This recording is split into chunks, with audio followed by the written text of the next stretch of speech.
Hi there folks, today I'm going to talk about a slightly different subject.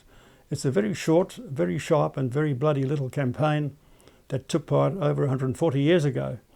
It ended in a complete and utter disaster for the British Army and total humiliation for the British Army and also the British public.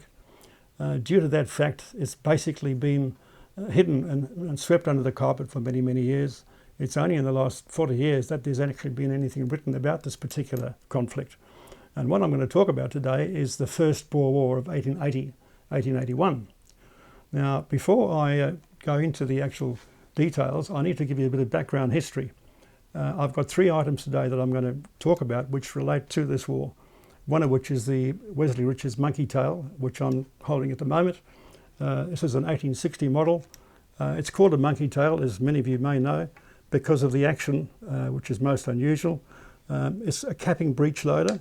So briefly, you open up the breech, you put in a paper cartridge, which we'll show you on the camera, but here it is. It's wrapped in paper with the gunpowder and the projectile all in one. You slide that into the breech, you close the breech, you cock the rifle, put your percussion cap on, it's called a top hat percussion cap, and when you aim and fire it, obviously the hammer goes down, sets off the percussion cap, burns through the paper, and off she goes. But the interesting thing about this little carbine, and I think it's a real beauty, it's a cavalry carbine, by the way, because you'll see it's got the cavalry sling bar on this side for attachment to the saddle of the horse. With this rifle, if you run out of ammunition, you can actually muzzle load it. So I, for many years, shot one of these, not this particular one, but a similar rifle. I used to put in a wad at the back of the breech here, which is nicely lubed. You close the breech and then tap it down with your ramrod, push in your powder, push in your wad and your ball, ram it down, put on your percussion cap, and away you go. So it's an ingenious little invention. It was really one of the beginnings of breech loading, first attempted breech loading. And as I said, if you ran out of bullets, you could actually make your own. Now to the background history. Very briefly, the ZAR, or the South African Republic, often known as the Transvaal, was a very impoverished little republic. Prior to the discovery of gold in 1886, basically it was a bunch of Dutch Afrikaner farmers that had emigrated. We've talked about this before in the Great Trek from the Eastern Cape up through to the Orange Free State and over the Vaal River to the Transvaal. Now the Boers were very independent people. They liked to do their own thing. They liked to live on their own. They didn't really take much care of law and order. They were an orderly bunch, but they didn't like any type of being told what to do. One of the things they didn't like doing at all was paying taxes. Now, unfortunately for them, they'd been involved in several skirmishes and wars with local African tribes. And in 1876, 1877, they'd had a war with the local petty tribe. Now, as a result, the state coffers were almost empty. Basically, it was a bankrupt state. So the British Empire saw this as an opportunity to advance further into southern Africa. It was obviously their idea to do as much as they could to have British control in the region. So they sent up Sir Theophilus Shepstone to see the Transvaal leader, or the ZAR leader, which was the President Burgers. And he explained to Burgers, listen, we can come in, put you under the British Empire, we'll give you an injection of funds and put you back on an even keel. So Burgers saw this as a way out of their dilemma, and there wasn't much dissent about accepting the British rule. So Shepstone went up with a small body of troops and raised the Union Jack in Pretoria in 1877. Now, it didn't take long at all for the outlying Boers on their farms to find out about this news. All of a sudden, their republic was no longer a republic. It was now part of the British Empire. And they didn't like that at all, given the fact that in 1837 to 1840, they'd moved up from the Eastern Cape, gone into the unknown interior of Africa, had several wars with local African tribes. They'd founded their own countries, their own republics, to get away from British rule, and here they were under the British flag again. So they were most annoyed about this, and it didn't take long for rumblings to start throughout the country. So the spark that set this all off was a guy called Piet Bezuidenhout, and we'll talk about him in a minute. Prior to this, a gentleman called Paul Kruger, who I'm sure you've heard about before, and I've certainly mentioned before, and also Piet Joubert, who ended up being the Commandant General, both of them went over to the UK to see Queen Victoria. on 2 occasions, not once, to plead their case to get the independence back again. And unfortunately their deputations fell on deaf ears. So once again they went back to the ZOR and started talking about independence. This chappie called Piet Bezuidenhout in November 1880 was suddenly summoned to court. He was told that he owed £27 in taxes, which he hadn't paid. Now he did a bit of homework and said, no, I'm not entitled, I don't have to pay £27. I'm only due £14. So there was a lot of toing and froing, letters to the authorities, etc. And cut a long story short, the new administrator after Shepson was a guy called Laing. Now he was a very aloof Englishman. The Boers didn't like him at all. He treated the Boers with contempt. And he said, oh well, if it's £14, well, that be the case, you've still got to pay £27 because that'll make up all the arrears that you owe us and all the paperwork with your case. So £27 it is. Well, he refused point blank to pay this to Bezuidenhout. So the British authorities promptly confiscated his wagon. So within a day or so, 100 armed Boers rode into Colchester, a small town, pulled down the Union Jack and reclaimed the wagon. And they said, as far as we're concerned, this man is innocent and he's not going to pay that money. Well, within a few days, 4,000 Boers, armed Boers, got together, met at a place called Paardeberg, Paardekraal, and they made an oath to regain their independence. And these 4,000 men built a great big cairn of stones. Each man put a stone on and he pledged to fight for his independence. Leaders came forward like Paul Kruger, Piet Joubert, Martinus Wessels Pretorius, and the 3 of them decided that they would fight for their independence. That was the initial disturbance in the ZAR. As mentioned, once they'd piled these stones together and made a declaration that they were going to regain their independence, they did so. They went about getting themselves armed, and they in fact besieged 6 garrisons within the Transvaal. These were little British garrisons in different towns. The Boers got together in their different commandos, surrounded these garrisons and laid siege to them. The next event that indicated just how serious the Boers were about their independence was an ambush of about 270 officers and men and 30-odd wagons under the command of Lieutenant Colonel Anstruther of the 94th Foot. Anstruther had been told that there'd been a disturbance in the ZAR and he was ordered to march on Pretoria.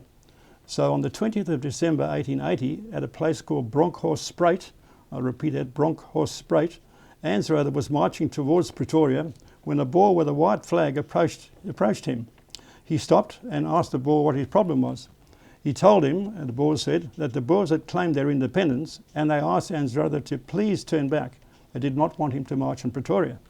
Anstruther replied to the Boer and said he had his orders. I'm so sorry, but I cannot turn back. I have my orders. I'm marching on Pretoria. The Boer turned around with his white flag and went back to his friends who were lying in ambush, and about 150 Boers opened a deadly fire from about 200 yards. The soldiers did not have enough time to deploy and fell like ninepins. The end result, that was within about 15 minutes, the British had lost 156 casualties and 112 men captured. 77 of these men had been killed. Conversely, the Boers lost 2 men killed in action and 5 men wounded. Now, in the Natal was Sir George Pomeroy Colley. Now, Colley was the governor of Natal, and he was also the head of the British Army in Natal. He heard about all these disturbances and decided what he'd better do is send some troops up to get this thing sorted out. So he did just that. He mustered his troops in Natal, and they marched north towards the Transvaal border and made a camp at Mount Prospect. Now, Mount Prospect was very close to a mountain called Majuba and another mountain called Ingogo. Now, the first thing he wanted to do, this is Colley, was to actually attack the Boers at Laing's Neck. Now, Laing's Neck is actually a pass which goes from Natal over the Berg into the Transvaal. So the Boers realised what Colley would have done. They realised it was the only way that he would probably attack their men. So they called their burghers together, sent them up to Laing's Neck, and got them to entrench themselves in trenches at the top of the Laing's Neck ridge. So shortly after that, Colley arrived with his troops at Mount Prospect and decided to attack the Boers with a frontal attack. What he did in those days, the British troops used to wear their red jackets with a white pith helmet, which you can see over here on my left, on the right of the camera, and obviously it stood out as a lovely target for the Boers. It was mainly the 58th Regiment, and in those days the officers were on horseback. So the officers led the troops up this hill, which was quite a steep hill, to attack the Boers at the summit. Well, for the Boers, this was a turkey shoot. They just picked off the officers in their red tunics, and most of them were shot as they came up on their horses. The Boers then turned their rifle fire onto the men, and as I said, mostly the 58th Regiment, and they cut swathes through these men. So at the end, they didn't even get close to the Boer entrenchments, and they had to rally. They had to pull back and retreat in a hurry. The end result was that the men at Laing's Neck lost 84 men killed in action. This is the British, and 110 wounded, while the Boers lost 14 killed and 27 wounded. So luckily for them, they managed to save the colours, the regimental colours, which very nearly fell into Boer hands. And in fact, it was the last time that the British Army ever carried their colours in action. So that was a lesson that was learned by the British, or one of the lessons anyway. They retreated back to Mount Prospect to lick their wounds, and a few days later, Collie decided he'd better send out a patrol again, which he did do. This time he sent out men, mainly of the 3rd 60th King's Royal Rifle Corps. Now, I have a set of medals here to a gentleman, a soldier called Private H. Roma, number 251. He's got 3 medals, one being the Zulu War with the bar 1879, and the other 2, the Egypt Medal 1882 with the bar Tel El Kabir, and also the Khedive Sudan, which was issued by the Khedive of Egypt. He doesn't have a medal for the Boer War, which he was involved in, because it was a defeat, and medals weren't issued to any campaigns where the British weren't victorious. So Private Roma, I'm quite sure, was one of the men who went up to the Ingogo River. What they did was Collie sent 4 guns up with the men. He left 2 guns on a hill to overlook the advance, kept on going to the Ingogo, and very shortly the Boers surrounded the men.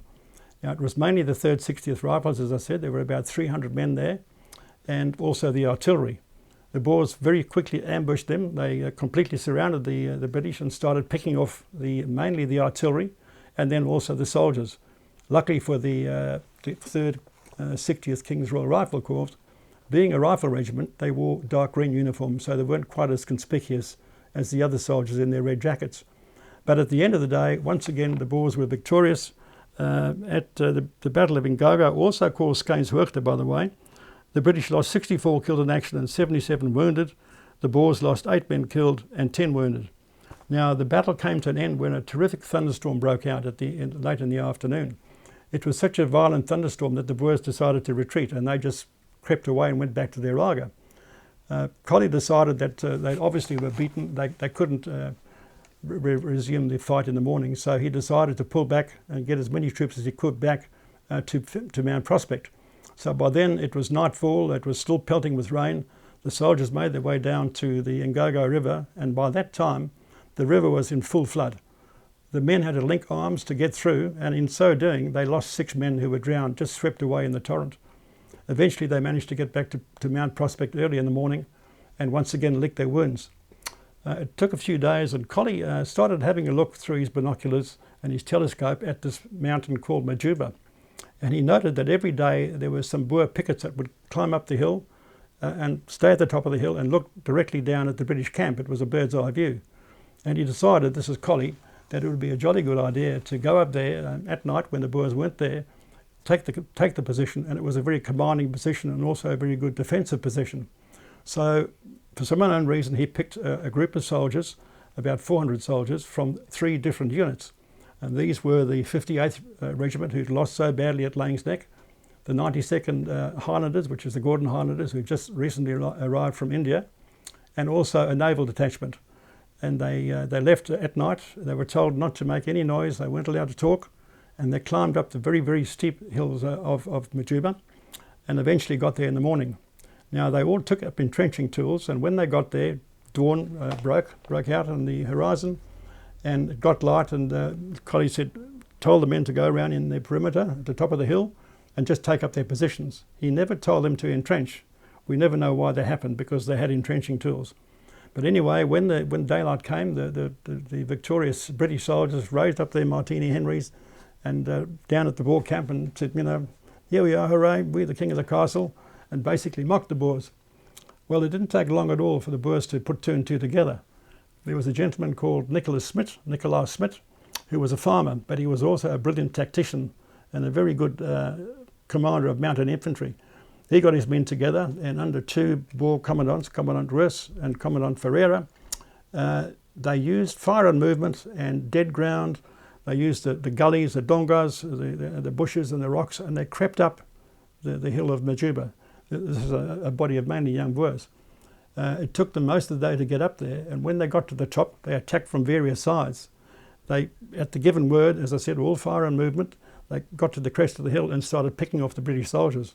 The soldiers just didn't expect this at all. Their heads had been kept down from fire by other Boers further back who were keeping their heads down. And these Boers that had climbed up the hill basically got stuck into the British soldiers and started picking them off. They actually took a little knoll at the end of the summit of Majuba, and from that knoll they opened a deadly fire on the British soldiers. At that stage, one of the guys, Lieutenant Hamilton, went up to Collie and he said, "Excuse me, sir, without being too presumptuous, could I please use a volley fire and have a bayonet charge at the Boers?" And Collie said, "Oh no, my man, not just yet. Let's wait until the Boers get a bit closer and then we'll do a bayonet charge." Well, that never happened. Hamilton went back to his men, and as I said, one by one they were picked off. At the end of the day, the only men that were basically survived were a bunch of Highlanders. And the guy was Lieutenant Hector MacDonald. He was a lieutenant at that stage, 92nd Highlanders. And he ended up being a Major General, by the way, and took a very prominent part in the Second Boer War. He fought to the very end. Out of the 20 men, there was only MacDonald left and one other man. All the rest were killed or wounded. And the Boers rushed up to this guy, and they were so near, evidently he'd run out of bullets with his revolver, so he started belting the Boers with his fists. And luckily for him, a Boer commandant said, "Hey, don't shoot that man. He's a brave man to do what he's doing." And they actually let him off. They captured him, but did not shoot him. And I think he was a very lucky man for that to have happened. The rest of the troops on the top of the summit panicked. They started running back towards Collie. Collie raised his revolver and tried to rally the men, but at that stage, panic had set in. And they got off the top of the hill as fast as they could and went literally tumbling down the mountain, helter-skelter down the mountain. The Boers got to the position where they'd left. Collie was shot dead, shot through the head. And the Boers got to the end of the ridge of the mountain, basically took their rifles and picked off the British soldiers as they were going down the mountain. And literally they were falling down the mountain because it's a very, very steep mountain. They got down to the bottom of the mountain and rushed back eventually in dribs and drabs to the base camp at Mount Prospect. But at the end of the day, the British had lost 92 men killed in action on top of the hill and going down, and 131 wounded. The Boers lost 1 man killed and 6 wounded. And I'll repeat that, 92 killed on the British side and 1 man killed on the Boer side, 6 wounded, of whom one of them died later of his wounds. So it was a terrible defeat for British arms. Collie, of course, was dead. The commander of the British Army was dead in South Africa. There was a change of government, luckily for the Boers, in the UK. Gladstone took over and he felt that there'd been enough British blood spilt. So he sent out orders that they should cease fire and come to an arrangement with the Boers and try and make a peace treaty. So the long and the short of it is another guy who came into prominence later on in the war, Sir Evelyn Wood, came along and they met at a place called O'Neill's Cottage at the base of Majuba Hill. This is the British Sir Evelyn Wood with a few of the local officers, together with Paul Kruger, Peter Burt and other Boer leaders.